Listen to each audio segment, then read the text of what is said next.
Welcome in to the Super Awesome Podcast, Super Awesome Podcast Shorts Edition. Today, Shorts. Yeah. What's happening with the shorts? yeah, Who's short? but today we're going over the popular video game Stray, developed by Blue 12 Studio, published by Annapurna Interactive, written by Stephen Lerner, and it was released on July 19th, 2022. And they also use the Unreal Engine 4, which is pretty neat. The game looks great.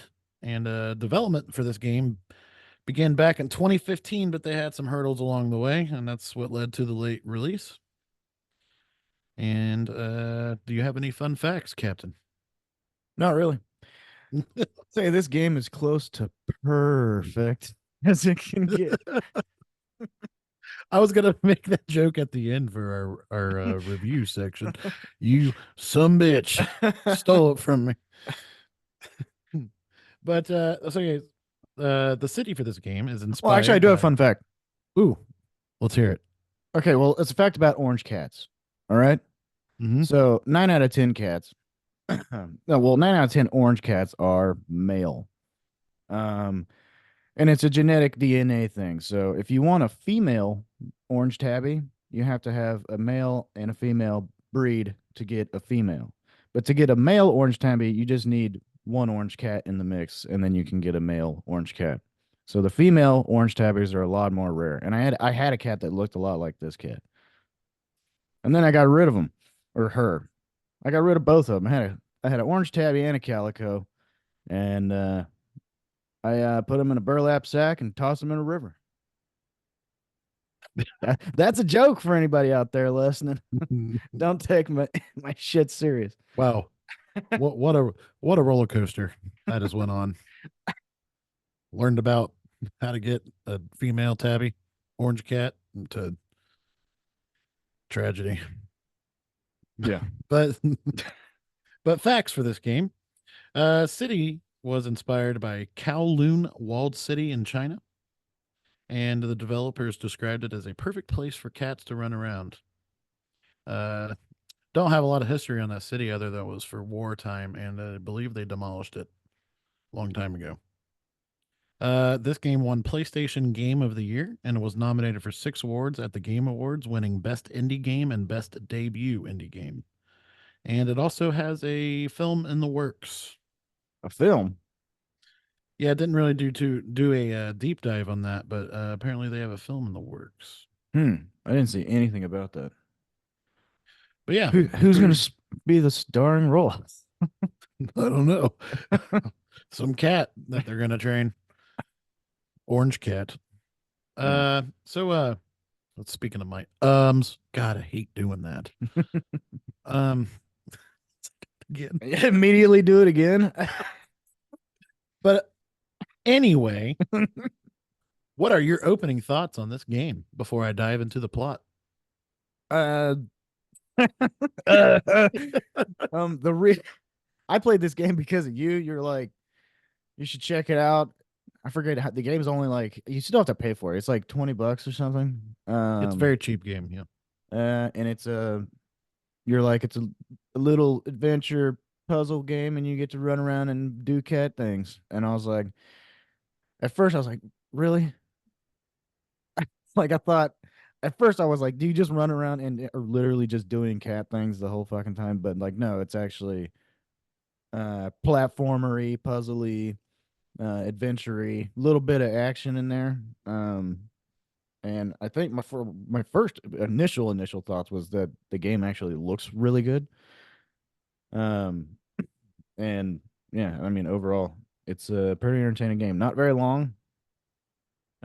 Which I think that's kind of a good thing, because you're like hesitant to play a game because the it's daunting. Oh A yeah. game that's gonna take forever, and you're like, I don't, you might lose interest. But this game, you could play this game in like a week, casually, and beat it. Yeah, it's on the short end, it's 5 hours. On the long end, 10 to maybe 12 if you could stretch it out that far. Yeah. It's a very, very short game. Very graphically, it looks great. using Unreal Engine. But I was gonna say the city reminds me a lot of like a lot of the cities in Japan at night. It's got a very Yeah. cyberpunkish feel to it. Yeah, that's what I kept hearing people saying cyberpunky. Um but I mean yeah, that's all the neon. It's really vibrant. It looks pretty cool. Yep. And that brings us to the beginning of the game, which really sets the tone. So we start out with three other stray cats where we have like a little family of cats. And we're roaming around a unpopulated city at the top of the structure that we fall down a big, I don't know, what would you call it, a hole or It's like a like a chasm, yeah. Because I something think like they're that. on like some pipes, right? Yeah, and So like all one of three of them, them jump across and make it, and the fourth, well, the pipe breaks, doesn't it? Or some it yeah, shifts. you jump. You're the last to jump on the pipe, and it breaks, and you fall down this big hole. Um, that we fall down, and it's super sad because you fall down this big hole, and you when he wakes up, the cat wakes up, you're limping around for a good while, then you fall down and pass out again, then you wake up again and you're fine. But Yeah, no more limp, even though you but just that's fell like 900 stories. I think it's when we come across these like cleaning robots or something that are cleaning up like the garbage, where you kind of land up or you end up in like this garbage heap. Yeah. And that's where you walk around and you come across a lab where we help download an AI into a drone slash robot thing called B12. And we are told it used to help a scientist of some sort, but its memory is gone now. Yeah, his memory's And corrupted or something, right? yeah, and we end up befriending this little robot, and you know we end up helping each other with our goals, which its goal is to come to find out it's to open up the city again, to pretty much expose it to sunlight and open up the blast doors. And he helps us, and he promises to help us get back up to the surface. Yeah. And That's when you he get the gives us little that neat little yeah, backpack. you get the cat backpack. I do like it's think it's funny in the beginning, like at upon their first meeting, because the cat swipes at him like typical cat move. Yeah. Speaking of the typical cat moves, I love how you can do everything like that in this game. You can knock over the paint cans off the shelves, Yeah, you can knock whatever over you want. You can scratch stuff. I mean, scratch carpets. some of that's how you do like the little puzzles in the game. Like if you have to open up the blinds or something one time, so you go to scratch the blinds and then they either fall down or open up. I can't remember which one. You know what I'm talking about? Yeah, I like how you can either do these things for fun, like scratch the carpet, or pull down the curtains or whatever, and it doesn't like it's not for any use. But there are points in the game where they make that a part of the game to solve a puzzle, which is Yeah, pretty neat. and you can meow. You can take naps for no reason, but it is kind of cool when you like do the nap thing. It'll kind of pan out, and then it you hear like more of the soundtrack while they're doing that. Yeah, soundtrack of this game is great. Yeah, Really it fits somber tone. it fits perfect Yeah, it really with every type of like all the different scenery and stuff. yeah it really blends in well with the environment for whatever setting that we're in at the time. Yeah. But I can't remember if it's before or after you find your little robot pal. If you do that chase scene with there's these mutant bacteria in the city called Zerks Yeah. that have evolved to eat like organic life and also robots. Yeah, they eat metal and shit. Yeah. So I don't know if it was before or after, but it's very early on in the game where you have this chase scene through the city that really sets the tone for the rest of the game. Where you're running through all the Zerks, they're coming from all angles, and you got to run past them. They make me think of the flood a little bit. Yeah, they do look like kind of like the Flood, or the Half Life aliens. I don't know if you ever played Half Life, I've not. I will but they're say very similar to those two. I don't know when you run into them, but the big eyeball things Oh that got yeah, on the on the walls. walls, I did think those were kind of creepy looking. Yeah, those are kind of creepy. I think think the purpose of those was if they came across you, then they would like alert the Zerks that you're around, and they would chase after you. Yeah. But but yeah, after that scene, so we get to looking around the cyberpunkish city or whatever, and find out that there are no humans around, but their robot servants are left, and they're called the Companions, Yeah. and they have become sort of self-aware and are trapped in this city underground in this society that they have built themselves. And they've pretty much walled themselves off in this walled city, so like walled city within a walled city to to be safe from the Zerks, Yeah. which I mentioned before can eat them and are a threat to them. But So when you first show up, they are super scared because they thought you, the cat, were a Zerg. yeah, they haven't seen a cat before in their little existence. I don't know how long it's been since humans were wiped out and I, we're just left with these robots. I don't know if they tell you, but it has had to have been a long time. Yeah. So How did cats survive? Only like I don't know. So the cat came from the surface, and the surface looks really vibrant and full of greenery. And so we don't know what happened, but some sort of plague killed Yeah. off all the humans. That's not described in the game from what I remember. And we're just left with these robots. And they're kind of lost because they don't have because they were built to just help out with the humans, like do whatever humans needed them to do. And now that there's no humans, they don't really have any purpose. But the Oh, lower you are down, the more like self-aware they are. And you discover that you discover that as you climb, being your cat, you get closer to the surface. The robots are more and more just robots and less self-aware because they're just still cleaning floors and stuff. And then like down on the bottom, they're like playing guitar and have collections and you know, I don't know. yeah, you got the one guy in the corner playing guitar, and you have like these optional things you can do, like find music sheets throughout the world that you can bring to him, and he'll Yeah. play the different songs, and you can like just curl up on a pillow next to him and listen to him. Isn't there a robot that's like a drunk? Because there's like a bar down at the bottom. Yeah, pretty sure there's a drunk robot. So the furthest down, like you said, the further down, the more self-aware they are. There's a lot of I think there's like some prankster robots that just keep spilling paint in front of this guy's shop that he has to keep coming out and clean. Yeah. I don't know if you remember that part or not. Were they spilling the paint? I think they were. I thought they were working and they spilled the paint I on thought they were like accident. tossing something back and forth on the rooftops or something, like playing a game of catch. Yeah, I can't remember exactly. No, but I. So how many times did you like click the meow button? Because there's a designated button to meow whenever you want. I did it like a billion times. But what did you think about the movement in this game? Because I wish there was more freedom, but there's like designated like Yeah, spots to jump that you have to push X to jump. I'd say one of my only complaints is the is mainly just the jumping. I think that the jumping is a little is stiff because you can't jump to certain spots unless X is highlighted and then you jump. So uh yeah, I wish your movement was a little freer. Yeah. But it still works. It's not like a huge drawback, but that's it. Really, the only complaint with like mechanics that I would have.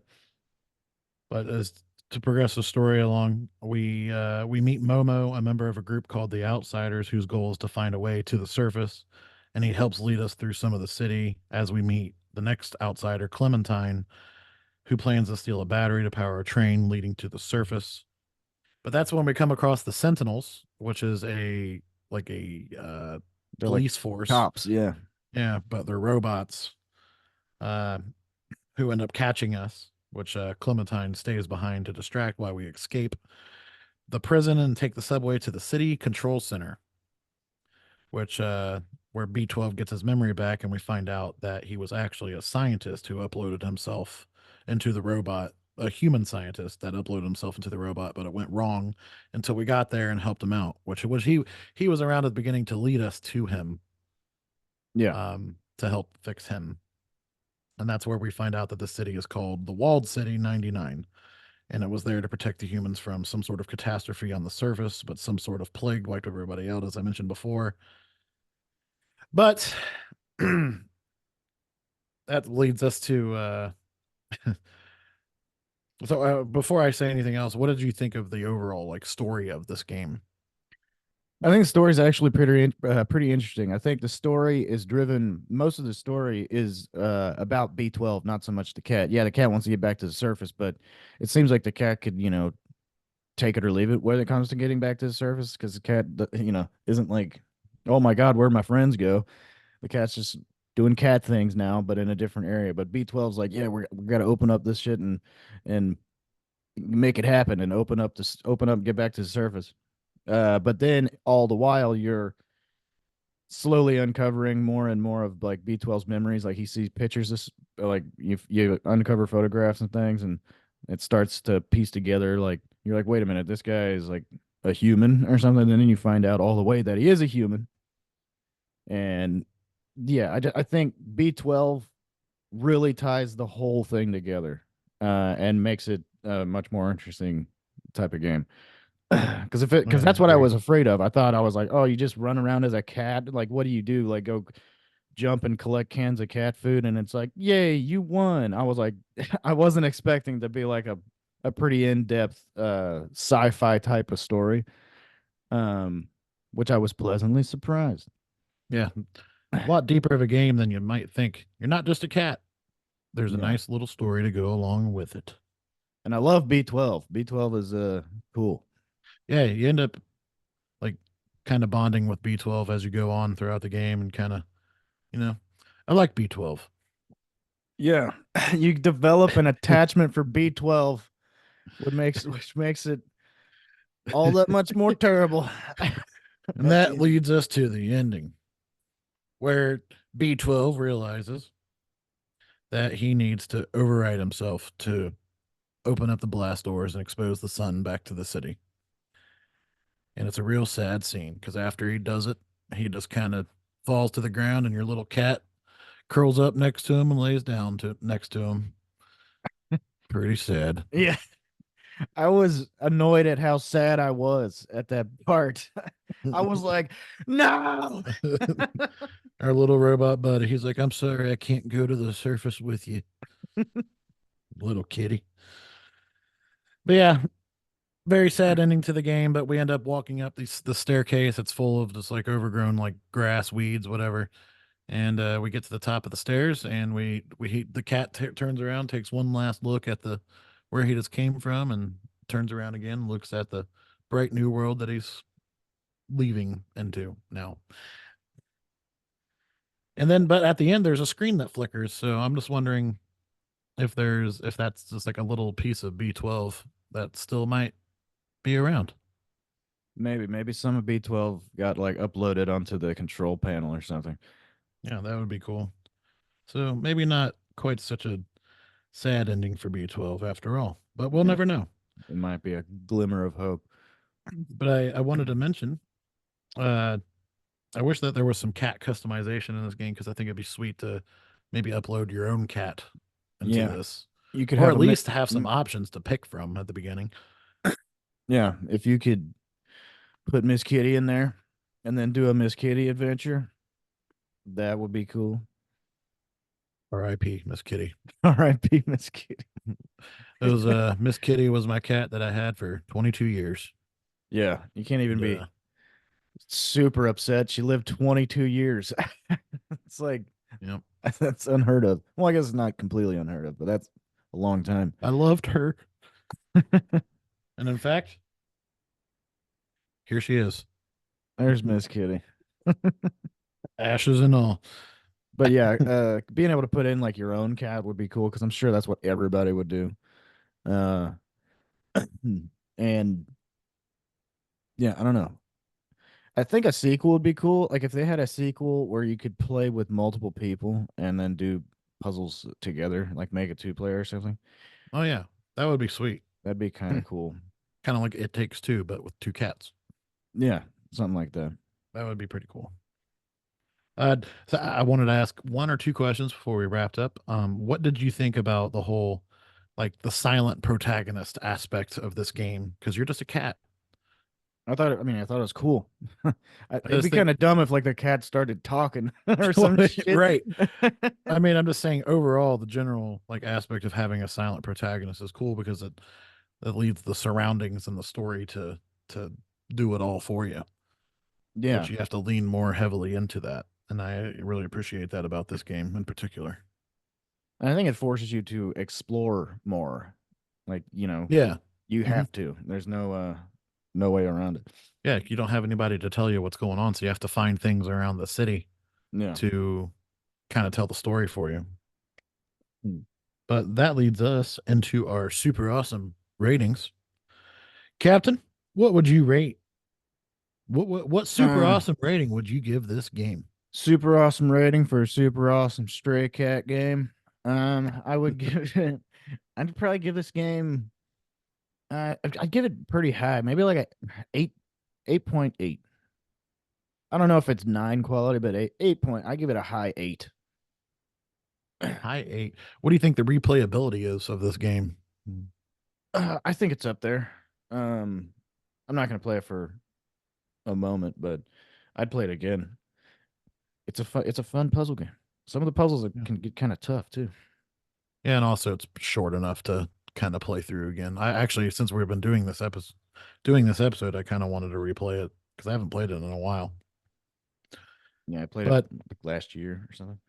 so you give it an 8.8 out of 10. I love this game. I love the soundtrack for it. I love running around as a cat. I wish there was more customization, as I said earlier, but overall, the game really drew me in. I binged it in a couple days. So I'm sitting firm with a super awesome 9 out of Okay. 10. Well, that's pretty Any final close. thoughts? Final thoughts. Stray, go check it out. Doesn't cost all that much, and it's fun, especially if you like cats or something. If you got a cat, play Stray. Yeah. It's a pleasant surprise for those of you who have been wondering about this game. It's not just about a cat, it's much deeper. Yeah, So I definitely recommend it. So give it a super awesome recommendation. yeah. We probably should wrap this up.